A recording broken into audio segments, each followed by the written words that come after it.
Hi students, today we're going to look at is the new culture movement.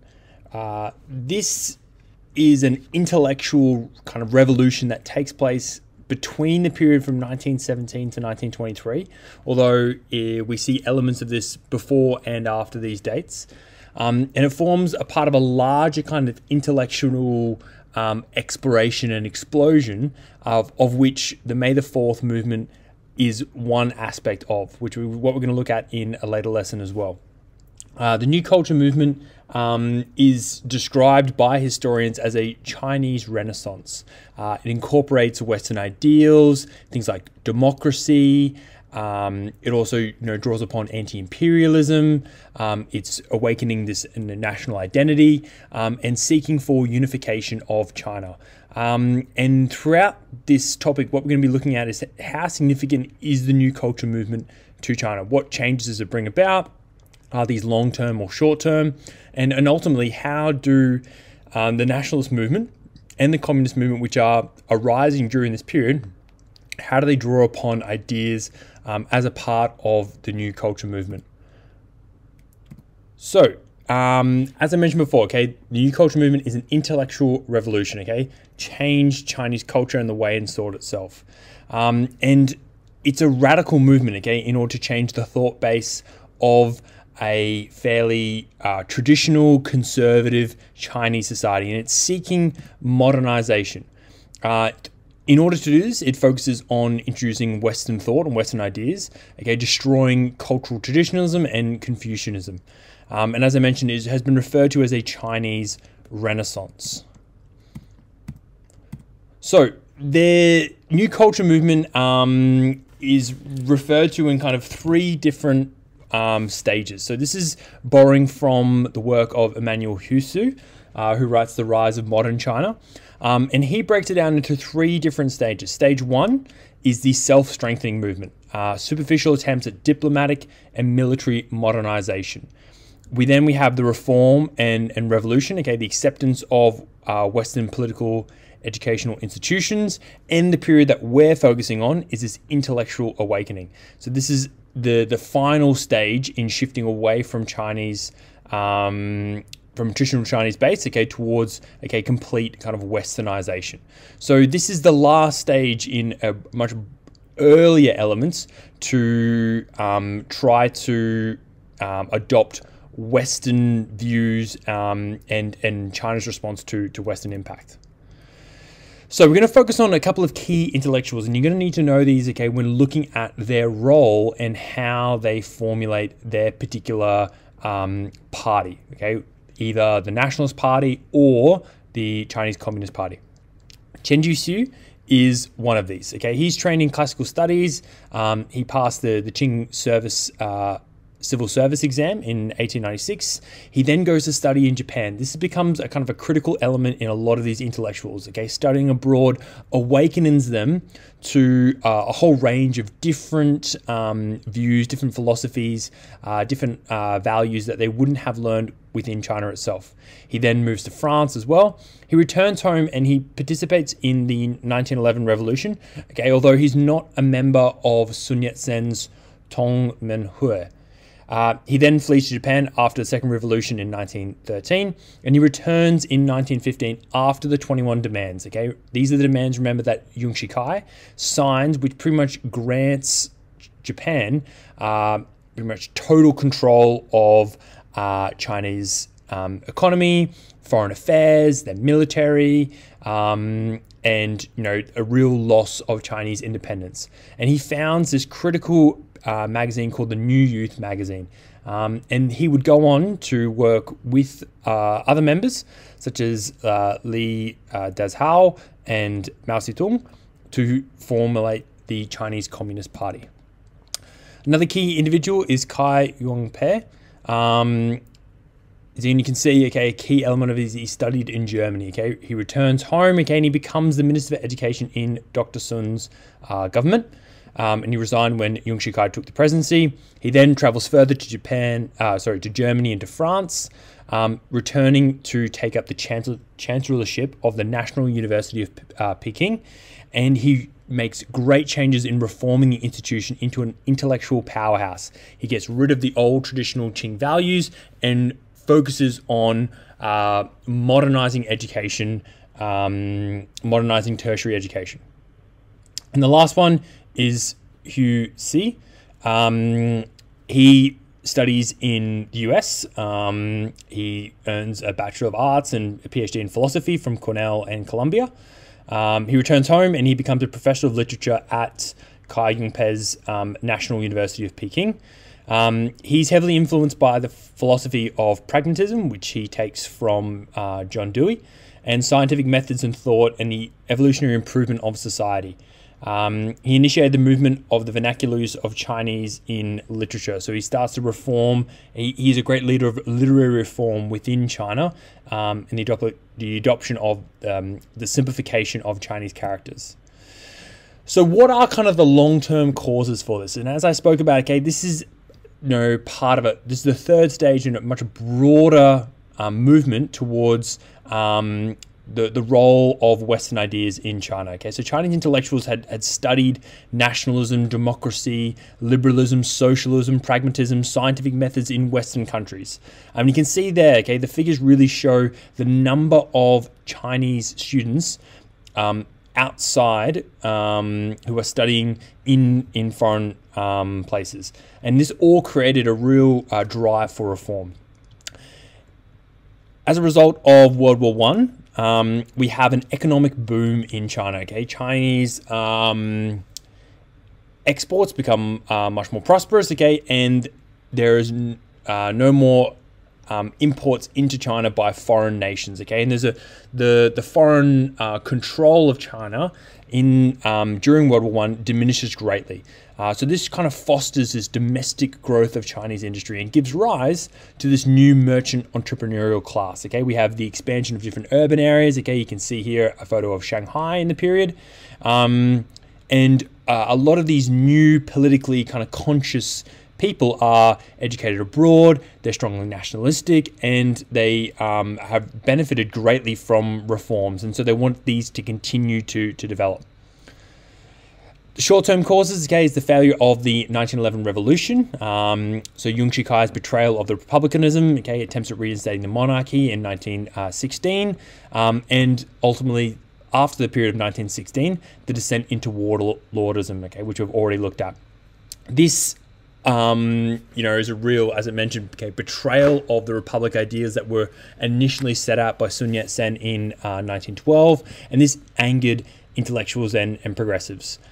In 1915, as we already looked at, okay, Hugh C signs the 21 demands. Okay, this draws intellectuals back to China to protest these, really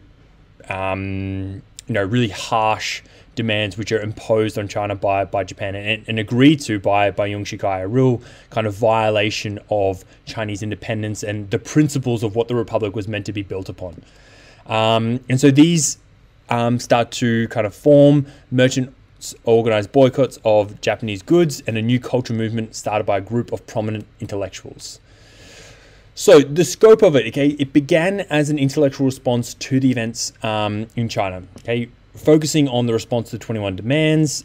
From 1915, key intellectuals returned home and called for a critical reevaluation of Chinese culture and heritage.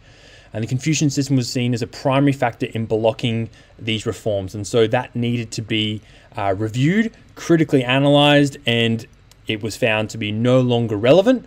And so a new modern system, a new type of democracy needed to be introduced. It called for a complete introduction of Western thought and ideas, which transformed the literary and intellectual personality of China. Okay, as I mentioned before, this is referred to as the Chinese Renaissance. And you can see here, okay, a quote from Lang Shuming, who says, he contrasts Western society with Chinese society. You can see that China is lacking in a whole range of different elements. Okay, conquest of nature on the material side, the scientific method on the intellectual side, democracy on the social side. China has none of these things, and so it needs to review its own kind of policy and look inwardly in order to adopt and reform and make these changes. So let's go down and have a look a bit more depth into these different intellectuals and their role and involvement. So as I mentioned, Chen Guishu returns home in 1915, and he founds the New Youth magazine in Shanghai. This is a place in which is having a huge economic boom at this period as well. His editorial, was aimed to rouse the youth of China, to destroy the old traditions and achieve national awakening. Chen was particularly against Confucianism. He saw it as a product of agrarian and feudal society at odds with the modern world. A real contrast to what he had seen, abroad. And China had to destroy it, or a country would be eliminated by natural selection. So kind of utilizing these, modern philosophies of social Darwinism to look at what would become of China if it didn't revolutionize. And kind of his views can be kind of best summarized by the quote that we see here. So, we indeed do not know which of our traditional institutions may be best fit for survival in the modern world. I would rather see the ruin of our traditional national quintessence, so what makes us Chinese, than have our race of present and future extinguished because of its unfitness for survival. The world continually progresses and will not stop. All those who cannot change themselves and keep pace with it are unfit for survival and will be eliminated by the process of natural selection. Therefore, what is the good of conservatism? So he says that why are we being traditional? Why are we hanging on to these conservative kind of values and traditions when it will only serve us to lose pace with the rest of the world, and ultimately we will be eliminated in the process. So he says that I'd rather see the end of kind of our national kind of uniqueness, what makes us Chinese, than see our whole society be eliminated. So Chen Guishu identifies the kind of key elements or the key problems with Confucianism. He says that Confucianism advocates for superfluous ceremonies. Superfluous means, overly exaggerated, unnecessary, and preach a morality of meek compliance, simply, follow, what people had done before, or, follow your ancestors. It recognized the family and not the individual as the basic unit of society. It upheld the inequality of the status of individuals. It stressed filial piety, which made men subservient and dependent. So this is like always kind of, you have to acknowledge your elders. You have to serve. Make sure that you are in accordance with what had kind of been done before. And it preached an orthodoxy of thought in a total disregard to freedom and thought of expression. So articles in the magazine were written to oppose conservatism and traditionalism, and it asked youth to choose afresh and vital elements of the civilizations of the world. Its guiding principles were as follows: to be independent and not servile, progressive, not conservative, aggressive, not retrogressive, cosmopolitan, not isolationist, utilitarian, not impractical, scientific, not visionary. So these become the central principles for the New Youth magazine, and a real adoption of these Western forms of thinking. Magazine, hugely popular. It also led to a whole range of other magazines, such as the New Tide in 1918 and the Weekly Critic. And the significance of these publications was the fact that for the first time it encouraged national and social problems to be openly debated in public. And you can see here, John Dewey says there's an eager thirst for ideas beyond anything else. I'm convinced in the youth of any country on earth. So he kind of really highlights that fact that there is a huge need and a huge eagerness for these new ideas and this new way of thinking. So the New Youth magazine, spawns other publications which have very, very similar ideas. Kaiyong Peng, who becomes the Chancellor of the National University in 1916, he begins kind of reforming the corrupt and conservative institution. Professors were mostly government officials, and it was seen as a kind of a stepping stone into becoming a leading official. So Kai worked immediately to turn the university into an efficient and forward-thinking institution. He does this okay, by setting down 3 new principles for the administration. It would start to reevaluate national culture by scientific methods of research. So it adopts scientific method as the principal nature of its research. University education was not a substitute for the old civil service exams, so they would throw out the kind of conservative traditional views and adopt a new kind of an awakening for of what was tertiary education was to be, and absolute academic freedom would be allowed, and freedom of expression and rational thought would be encouraged. So it was real critical thinking, critical reevaluation of China, and a real liberation of people's ideas. So Kai's changes reformed the university. It soon became the heart of the New Culture movement. So what we look at with the New Culture movement centers around Peking University. Chen Guishu was made the Dean of School, and Hugh C, who we're going to look at in a moment, was made Professor of Literature. Li Dazhao, who I looked at before, was made Head Librarian, and his assistant was Mao Zedong. Okay, so you can see we're looking at some of the leaders of what would be to become. Okay, Chen Guishu, Li Dazhao, and Mao Zedong. These would all become the kind of the founding members of the Chinese Communist Party. And we can see a photo of them there. So Hugh C, okay, his main contributions center around the promotion of Chinese liberalism and language reform.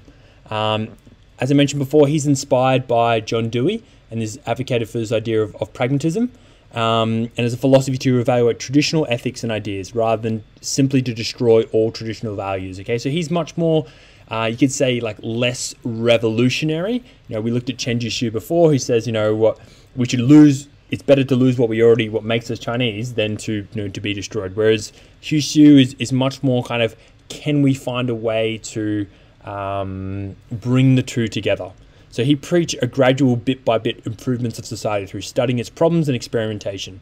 And he was completely opposed to revolutionary ideas. So he becomes a leader of one of the foremost elements of the Nationalist Party, whereas Chen Guishu in his more revolutionary thinking becomes a leading member of the Chinese Communist Party.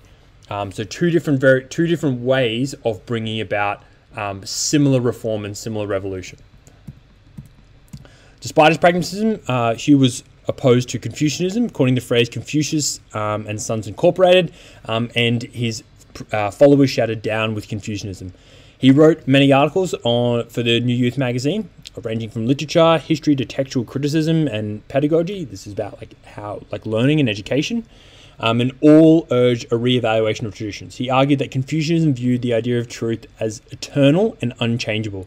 Therefore, it was out of touch with the realities of the modern world. This is in a modern world which had changed drastically already in the 20th century. So he says that, okay, well, in order to keep pace, this philosophy is no longer kind of relevant.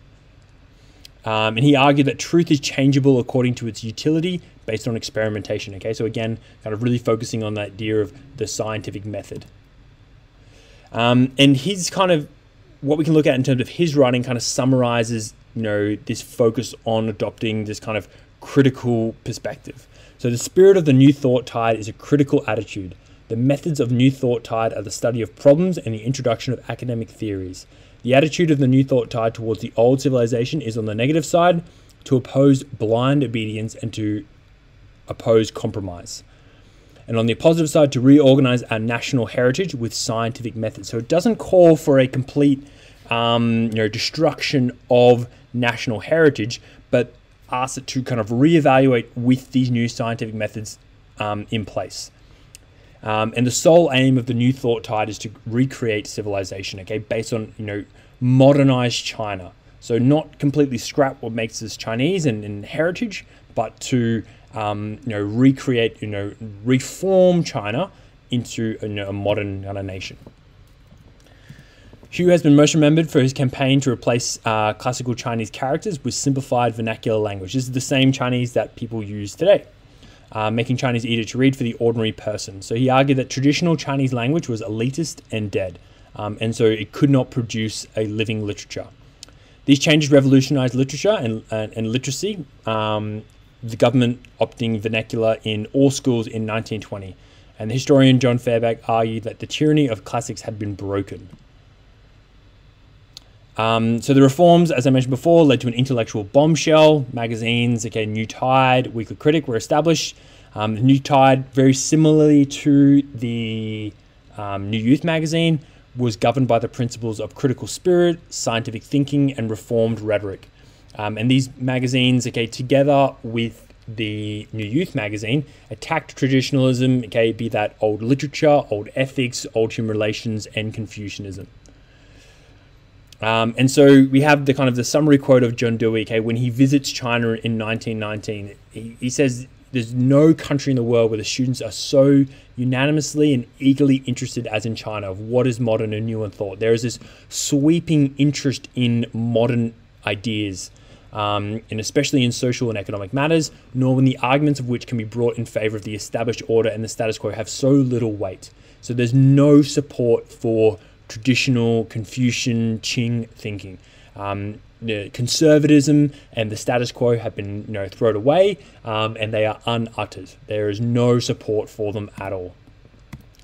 This leads, and as a part of this, after the Paris Peace Conference at Versailles, and if you remember from our previous lessons, Germany occupies the province of Shandong. This is a German-occupied territory in Asia. China had been looking to re-establish this as part of their own control. However, because Japan joined the war much earlier and its contributions to the war effort were much greater, it contributed to the Japanese Navy, throughout the Pacific and in the Mediterranean as well. European leaders, we're looking at Woodrow Wilson from the US, we're looking at Lloyd George from Great Britain, and George Clemenceau from France. These are the leading members of the Paris Peace Conference. They signed that Shandong should be given to Japanese control. And it was decided, obviously, that this was to be given to Japan, and it was a national outcry. So together with the 21 demands, which Yung Shikai signs in 915, in September of 1980, the China warlord government signed a secret deal with Japan. They signed further loans, in return for Japan being allowed to station troops and build railways across the province. So we see a real lack of Chinese independence and self-determination. China is continuing to be encroached upon by Japan. And so for the nationalist movement in China at this period of time, these loans, the demands, the signing of the Treaty of Versailles symbolize that China is being debilitated by Japanese expansionism, and this is really impacting on the quest for nationalism. So these agreements isolated China and resulted in Japan receiving the province. This left Chinese faith in the West obviously was shattered, and it was a national humiliation. When the news received in Peking, a crowd of over 5,000 students organized a mass protest, and telegrams were sent to the Chinese delegation in Paris urging them to refuse to sign the Treaty of Versailles. Some protesters were arrested. There was a general strike, and it soon spread to major cities. So shopkeepers, industrial workers, and commercial employees all joined the strike, and there was a nationwide boycott of all Japanese goods. Dockhands refused to unload Japanese ships. The government was shocked. Under pressure and facing economic collapse, it dismissed the pro-Japanese members of the government, including Cao Rulin, who had signed the 21 demands, and instructed the delegation in Paris to make its own decision. And eventually, it refused to sign the peace treaty. The May 4th demonstration served as a catalyst for intellectual revolution, intensifying the debate and leading to a split of the movement. So prior to this 1917 to 1918, the movement had been fairly unified in its view of how to bring about revolution, how to bring about change in Chinese society. After this period, we now see a real divergence of it, and it forms two distinct groups, but it further intensifies the nationalist core. So we see a new wave of the new culture movement after the May the 4th demonstrations. So intellectuals began to question the utility of Western ideas, looked to other models, like Marxism and Bolshevism and anarchism, because it was seen that the nations of the West America, Great Britain, and France, those that had preached self-determination, independence, democratic principles, had betrayed China. So they looked to other nations, such as Soviet Russia at this time, in order to gain new ideas of how they might kind of reform society. Others sort of returned to traditional Chinese spiritualism. Some argue that Western ideas were still best, despite the failure of liberalism at the Paris Peace Conference. So the split in the intellectual movement was between those who favored the gradual social reforms and those that wanted rapid fundamental changes. As we looked at before, Hugh C wanted, a drop-by-drop improvements, slow incremental change. He was a pragmatist, and he cautions against talk of isms, and wanted people to study problems rationally.